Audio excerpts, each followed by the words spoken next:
YouTube ಚಾನಲ್ಗೆ ನಿಮಗೆಲ್ಲ ಸುಸ್ವಾಗತ. ಇವತ್ತು ನಾವು ಕಟಕ ರಾಶಿಯ 2026ನೇ ಇಸ್ವಿಯ ವರ್ಷ ಭವಿಷ್ಯ ನೋಡೋಣ ಬನ್ನಿ. ಅದಕ್ಕೆ ಮುಂಚೆ ದಯವಿಟ್ಟು ನನ್ನ ಚಾನಲ್ನ ಲೈಕ್ ಮಾಡಿ, ಶೇರ್ ಮಾಡಿ, ಸಬ್ಸ್ಕ್ರೈಬ್ ಮಾಡೋದು ಮರಿಬೇಡಿ. ಹಾಗೆ ಬೆಲ್ ಬಟನ್ನ ಮುಖದ ಮರಿಬೇಡಿ.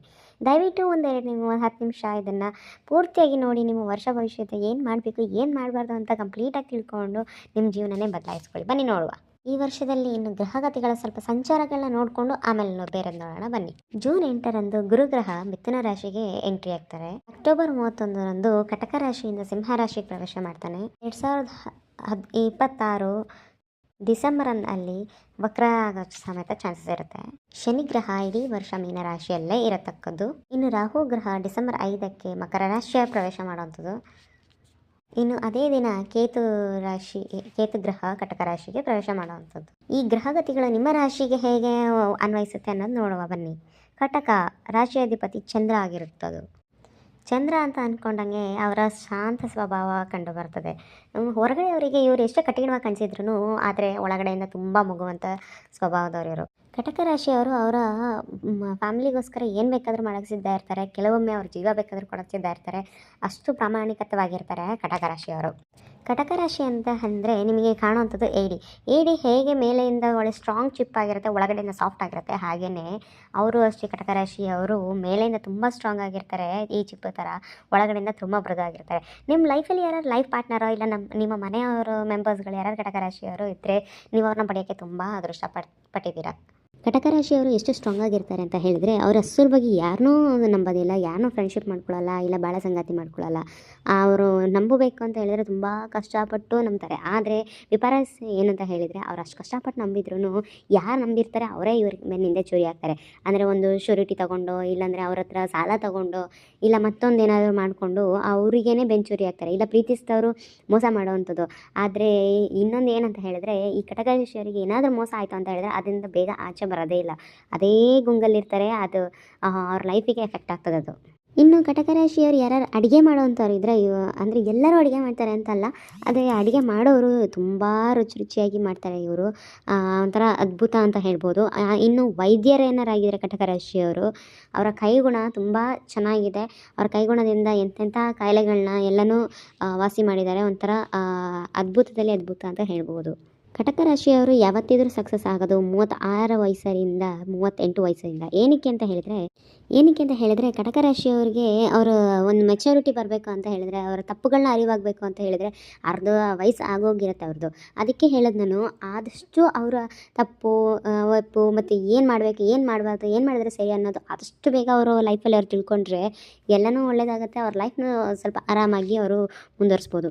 ಇವ್ರಿಗೆ ಚಂದ್ರ ಅಧಿಪತಿ ಆಗಿರೋದ್ರಿಂದ ಇವರಿಗೆ ಒಂಥರ ಎದೆ ಉರಿ, ಗ್ಯಾಸ್ಟ್ರಿಕ್ ಪ್ರಾಬ್ಲಮ್ಮು ಮತ್ತು ಹೃದಯ ಪ್ರಾಬ್ಲಮ್ ಜಾಸ್ತಿ ಬರುತ್ತೆ. ಮತ್ತು ಏನಾದ್ರು ಒಂದು ವಿಷಯನ ಇವರು ತಲೆಗೆ ಹಚ್ಕೊಂಡು ಕೂತ್ಕೊಂಡ್ಬಿಟ್ರೆ ಸರಿಯಾಗಿ ಊಟ ಮಾಡಲ್ಲ, ಏನಿಲ್ಲ. ಅದರಿಂದ ಇವರಿಗೆ ಬೇರೆ ಕಾಯಿಲೆಗಳು, ಗ್ಯಾಸ್ಟ್ರಿಕ್ ಬರೋವಂಥದ್ದು ಶುರು ಆಗ್ತದೆ. ಹೊಟ್ಟೆಗೆ ಸಂಬಂಧಪಟ್ಟ ಸಮಸ್ಯೆಗಳು ತುಂಬ ಇವರಿಗೆ ಕಾಡಿ ಬರುತ್ತೆ. ಅದಕ್ಕೆ ಆದಷ್ಟು ಏನು ಮನಸ್ಸಿಗೆ ಕೆಟ್ಟದ್ದು ಬಂತು ಅಂತಂದ್ರೂ, ಇಲ್ಲ ಏನಾದ್ರು ಜಗಳ ಆಯಿತು, ಯಾರಾದ್ರು ಮನಸ್ತಾಪ ಆಯಿತು ಅಂತ ಅಂದ್ರೂ ಊಟ ಮಾಡೋದನ್ನ ಬಿಡಬೇಡಿ. ನೀವು ಚೆನ್ನಾಗಿದ್ದರೆ ಮುಂದೆ ಎಲ್ಲನೂ ಚೆನ್ನಾಗಿರುತ್ತೆ. ನಿಮ್ಮ ಆರೋಗ್ಯನ ನೀವು ಚೆನ್ನಾಗಿ ನೋಡ್ಕೊಬೇಕು. ಊಟ ಮಾಡಿ ಹೆಲ್ದಿಯಾಗಿರಿ ಅಂತ ಹೇಳ್ತೀನಿ ನಾನು.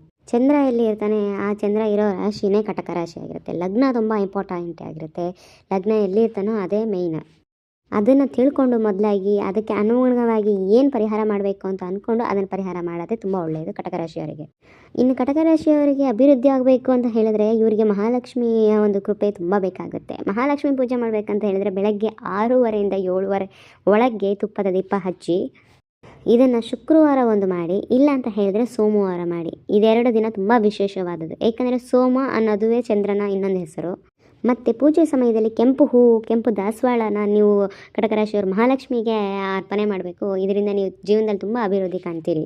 2026 ಇಸ್ವಿಲಿ ನೀವು ಅಭಿವೃದ್ಧಿಗೊಳ್ಬೇಕಂತ ಹೇಳಿದರೆ ಈ ಒಂದೊಂದು ಸಣ್ಣ ಸಣ್ಣ ಟಿಪ್ಸ್ಗಳನ್ನ ನೀವು ಫಾಲೋ ಮಾಡ್ಕೊಳ್ಳಿ. ಏನು ಅಂತ ಹೇಳಿದರೆ, ಇನ್ನು ಕಟಕ ರಾಶಿಯವರು ಪೋಷಣ ಒಂಥರ ಪಾಲನೆ ಆ ಥರ ಸ್ವಭಾವದವರು. ಅಂದರೆ ನರ್ಚರಿಂಗ್, ಅಂದರೆ ಈ ಮಗುನ ಹೆಂಗೆ ನಾವು ಮುದ್ದು ಮಾಡಿ ಬೆಳೆಸಿ ಸಾಕ್ತೀವಿ ಆ ಥರ ಸ್ವಭಾವದವರು. ಅದಕ್ಕೆ ಹೇಳಿದ್ದು ನಾನು, ಡಾಕ್ಟರ್ ಅಥವಾ ನರ್ಸ್ ಆಗಿದ್ದರೆ ನಿಮ್ಮ ಈ ಸ್ವಭಾವದಿಂದ ನೀವು ತುಂಬ ಸಕ್ಸಸ್ ಆಗ್ತೀರಾ ಅಂತ. ಕಟಕ ರಾಶಿಯವ್ರನ್ನ ಒಂದ್ಸರಿ ನಂಬಿದರೆ ಜೀವನ ಪೂರ್ತಿ ಇವ್ರು ನಿಮ್ಮ ಕೈ ಹಿಡ್ಕೊಂಡಿರ್ತಾರೆ. ನಿಷ್ಠೆಯಿಂದ ಇರ್ತಾರೆ, ಮೋಸ ಮಾಡೋದಿಲ್ಲ. ಇನ್ನು ಕಟಕ ರಾಶಿಯವ್ರಿಗೆ ಏನಾದ್ರು ಕೆಲಸ ವಹಿಸಿದರೆ ಅತ್ಯಂತ ನಿಷ್ಠೆಯಿಂದ ಪರಿಶ್ರಮದಿಂದ ಆ ಕೆಲಸನ ಕಂಪ್ಲೀಟ್ ಮಾಡ್ತಾರೆ. ಇನ್ನು 2026ನೇ ಇಸ್ವಿ ಇವರಿಗೆ ಬುದ್ಧಿವಂತಿಕೆ ವರ್ಷ ಅಂತ ಹೇಳ್ಬೋದು. ಒಂಥರ ಬುದ್ಧಿ ಸೂಪರಾಗಿ ತಂದು ಕೊಡುತ್ತೆ ಇವರಿಗೆ. ಇನ್ನು ಪ್ರಮೋಷನ್ನ ಇಷ್ಟು ವರ್ಷ ನೀವು ಹುಡ್ಕೊಂಡು ಹೋಗ್ತಾ ಇದ್ರಿ, ಆದರೆ ಪ್ರಮೋಷನ್ ಇವಾಗ ನಿಮ್ಮನ್ನ ಹುಡ್ಕೊಂಡು ಬರೋವಂಥ ಸಂದರ್ಭ ಇದು. ಇನ್ನು ಹೊಸದಾಗಿ ವ್ಯಾಪಾರ ಏನಾರು ಅಭಿವೃದ್ಧಿ ಮಾಡಬೇಕು ಅಂತ ಹೊಸದಾಗಿ ವ್ಯಾಪಾರ ಶುರು ಮಾಡಬೇಕು ಅನ್ನೋರಿಗೆ ಆಗಸ್ಟ್ ತಿಂಗಳು ತುಂಬ ಸೂಕ್ತವಾಗಿರುತ್ತೆ. ಅಭಿವೃದ್ಧಿ ಅನ್ನೋದು ಒಂದು ಕ್ಯಾಶ್ ಫ್ಲೋ ಅಂತ ಹೇಳೋದು ಅವರಿಗೆ ಈ ಮಾಸದಲ್ಲಿ ಏನಾರು ಬಿಸ್ನೆಸ್ ಶುರು ಮಾಡ್ತು ಅಂತ ಹೇಳಿದರೆ ಅವರಿಗೆ ತುಂಬ ಚೆನ್ನಾಗಿರುತ್ತೆ. ಇನ್ನು ಶೇರ್ ಮಾರ್ಕೆಟಲ್ಲಿ ಏನಾದ್ರು ಇನ್ವೆಸ್ಟ್ ಮಾಡಿರೋರು ತುಂಬ ಎಚ್ಚರಿಕೆಯಿಂದ ಇರಬೇಕು. ಏಕೆಂದರೆ ಶೇರ್ ಮಾರ್ಕೆಟಲ್ಲಿ ಈ ವರ್ಷ ಸ್ವಲ್ಪ ಏರಿಳಿಕೆ ಇರುತ್ತೆ, ಅದರಿಂದ ಎಚ್ಚರಿಕೆಯಿಂದ ಇರಿ. ಎಚ್ಚರಿಕೆ ನಿಮ್ಮ ಶೇರ್ ಮಾರ್ಕೆಟ್ ಮೇಲೆ ಮಾತ್ರ ಇರದೆ ನಿಮ್ಮ ಖರ್ಚುಗಳ ಮೇಲೆ ಸಮೇತ ಇರಬೇಕು. ಅನಗತ್ಯ ಖರ್ಚುಗಳನ್ನ ನೀವು ತಪ್ಪಿಸ್ಬಿಟ್ಟು ಸ್ವಲ್ಪ ಹಣನ ನೀವು ಹೂಡಿಕೆ ಮಾಡ್ಕೊಳ್ಳಿ, ಉಳಿತಾಯ ಮಾಡ್ಕೊಳ್ಳಿ ಅಂತ ಹೇಳ್ತೇನೆ. ಇನ್ನು ಕಟಕ ರಾಶಿಯವರ ಕುಟುಂಬದಲ್ಲಿ ಈ ವರ್ಷ ಸ್ವಲ್ಪ ಸಾಮರಸ್ಯ ಉಂಟಾಗುತ್ತೆ ಅಂತ ಹೇಳಿದೆ. ಒಬ್ರನ್ನೊಬ್ರನ್ನ ಅರ್ಥ ಮಾಡಿಕೊಂಡು ಮುಂದುವರ್ಸೋಕ್ಕೆ ಈ ವರ್ಷ ತುಂಬ ಚೆನ್ನಾಗಿದೆ. ಇನ್ನು ಗಂಡ ಹೆಂಡತಿ ಮಧ್ಯದಲ್ಲಿ ಏನಾದರೂ ಕಲಹ ಆಗ್ತಾ ಇದೆ, ಜಗಳ ಆಗ್ತಾ ಇದೆ ತುಂಬ ಅಂತ ಹೇಳಿದರೆ ಒಬ್ರನ್ನೊಬ್ರನ್ನ ಅರ್ಥ ಮಾಡಿಕೊಂಡು ಮನಸ್ತಾಪಗಳನ್ನ ದೂರ ಮಾಡಿಕೊಂಡು ಏನು ಮಾಡಿದರೆ ಸರಿ ಏನು ಅಂತ ಅಂದ್ಕೊಂಡು ಸ್ವಲ್ಪ ಮುಂದೆ ಹೋದರೆ ಈ ವರ್ಷ ಸ್ವಲ್ಪ ನಿಮ್ಮ ಜೀವನ ಚೆನ್ನಾಗಿರುತ್ತೆ ಮುಂದೆ ಹೋಗೋಕ್ಕೆ. ಇನ್ನು ಪ್ರೇಮಿಗಳು ಅವಿವಾಹಿತರು ನೋಡ್ತಾ ಇದ್ದೀರಾ ಅಂತ ಹೇಳಿದರೆ ಈ ವರ್ಷದಲ್ಲಿ ನಿಮಗೆ ಒಂದಿಷ್ಟು ಪ್ರಪೋಸರ್ ಸಮೇತ ಬರ್ಬೋದು. ಇನ್ನು ಹಸೆಮಣೆ ಏರುವ ಸಂದರ್ಭದ ಚಾನ್ಸಸ್ ಸಮೇತ ತುಂಬ ಇದೆ. ಅಕ್ಟೋಬರ್ ತಿಂಗಳ ನಂತರ ವಿವಾಹ ಯೋಗ ಸಮೇತ ತುಂಬ ಹೆಚ್ಚಾಗಿರುತ್ತೆ.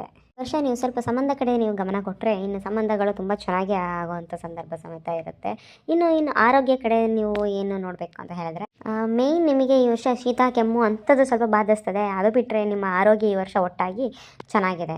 ಇನ್ನು ವಿದ್ಯಾರ್ಥಿಗಳು ಯಾರು ಹೊರಗಡೆ ದೇಶಕ್ಕೆ ಹೋಗಬೇಕು ಅಂತ ಇರೋರಿಗೆ ಸ್ವಲ್ಪ ಮಿಶ್ರ ಫಲ ಇದೆ, ಮತ್ತು ಅವರ ತಂದೆ ತಾಯಿಗಳಿಂದ ಸಮೇತ ಮಿಶ್ರ ಫಲಗಳಿದೆ. ಅದರಿಂದ ಆದಷ್ಟು ವಿದ್ಯಾರ್ಥಿಗಳು ಗಮನ ಕೊಟ್ಟು ಓದಬೇಕು ಅಂತ ಹೇಳ್ತೀನಿ. ಇನ್ನು ಕಟಕ ರಾಶಿಯವರು ಯಾರು ಏನಾರು ಕಷ್ಟಪಟ್ಟು ಇಷ್ಟು ವರ್ಷ ದುಡ್ದು ನನಗೆ ರೆಕಗ್ನೈಸ್ ಇಲ್ಲ ಅಂತ ಹೇಳಿದರೆ ಅವರಿಗೆ ಮಾರ್ಚ್ ತಿಂಗಳ ನಂತರ ಲಾಭದಾಯಕವಾಗಿರುತ್ತೆ. ಮಾರ್ಚ್ ತಿಂಗಳು ಮಾರ್ಚ್ವರೆಗೆ ಸ್ವಲ್ಪ ಮಿಶ್ರ ಫಲ ಇರುತ್ತೆ. ಮಾರ್ಚಿಂದ ಆ ಕಡೆ ಯುಗಾದಿ ಕಳೆದ ನಂತರ ಅವರಿಗೆ ತುಂಬ ಲಾಭದಾಯಕವಾಗಿರುತ್ತೆ. ಇನ್ನು ವ್ಯಾಯಾಮ ಮಾಡೋಂಥದ್ದು, ಎಕ್ಸಸೈಸ್, ಪ್ರಾಣಾಯಾಮ, ಯೋಗ, ಸ್ವಲ್ಪ ಜ್ಞಾನ ಮಾಡ್ತಾ ಇರೋಂಥದ್ದು ಎಲ್ಲರೂ ರೂಢಿಸ್ಕೊಬೇಕಾಗತ್ತೆ. ಇದು ನಿಮ್ಮ ಮನುಷ್ಯ ಶಾಂತಿಯಾಗಿರುತ್ತೆ, ಫ್ರೆಶ್ನೆಸ್ನ ಉಂಟು ಮಾಡುತ್ತೆ.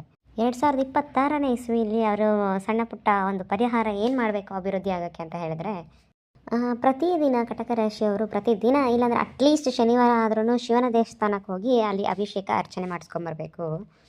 ಸೋಮವಾರ ದಿನ ನೀವು 9 ಸೋಮವಾರ ಉಪವಾಸ ಮಾಡುವಂಥದ್ದು ಇದು ನಿಮ್ಮ ವೈಯಕ್ತಿಕ ಜೀವನದಲ್ಲಿ ಬದಲಾವಣೆ ತರುತ್ತೆ. ಇನ್ನು ನಿಮ್ಮ ಕರಿಯರ್ ಸಕ್ಸಸ್ ಕೊಡಲಿಕ್ಕೆ ಇದು ತುಂಬ ಹೆಲ್ಪ್ ಆಗುತ್ತೆ. ಇನ್ನು ಇದರಲ್ಲಿ ಫಲಹಾರಗಳನ್ನ ತಿನ್ಬೋದು, ಇಲ್ಲಾಂದರೆ ಒಂದು ಹೊತ್ತಿನ ಊಟ ತಿನ್ಕೊಂಡು ಇನ್ನು ಈ ಉಪವಾಸನ ಮಾಡಿ. ಇನ್ನು ಸೋಮವಾರ ದಿನ ಬಡವರಿಗೆ ಅಕ್ಕಿ ಅಥವಾ ಹಾಲು ಬೇಕು. ಇದರಿಂದ ನಿಮ್ಮ ಕ್ರಮಾನುಸಾರ ಬಂದ ಒಂದು ಕಷ್ಟಗಳನ್ನೆಲ್ಲ ಪರಿಹಾರ ಮಾಡಿ ಜೀವನ ಅಭಿವೃದ್ಧಿ ಆಗುತ್ತೆ. ನಿಮ್ಮ ಮನೆ ಸುತ್ತಮುತ್ತ ಅಂದರೆ ಒಳಗಡೆನೇ ಆಗಲಿ ಹೊರಗಡೆನೇ ಆಗಲಿ ನಿಮ್ಮ ಒಂಚೂರು ನೀಟಾಗಿ ಇಟ್ಕೊಳ್ಳೋವಂಥದ್ದು ಮಾಡಿದರೆ ಇದು ನಿಮ್ಮ ಒಂಥರ ಪರಿಸರ ಸ್ವಚ್ಛತೆಯಿಂದ ನಿಮ್ಮ ಆರೋಗ್ಯ ಪ್ರತಿಯೊಂದು ಲಕ್ಷ್ಮಿ ಮಹಾಲಕ್ಷ್ಮಿ ಒಂದು ಏನು ಆಕರ್ಷಣೆ ಆಗುವಂಥದ್ದು ಆಗುತ್ತೆ. ನಿಮ್ಮ ಲೈಫಲ್ಲಿ ಒಳ್ಳೆಯದು ಆಗುತ್ತೆ. ಇನ್ನು ಎಲ್ಲರಿಗೆ ಕಟಕ ರಾಶಿಯವರಿಗೆ ಒಳ್ಳೆಯದಾಗಲಿ ಅಂತ ನಾನು ಭಾವಿಸ್ತಾ ನಮಸ್ತೆ, ಶುಭೋದಯ.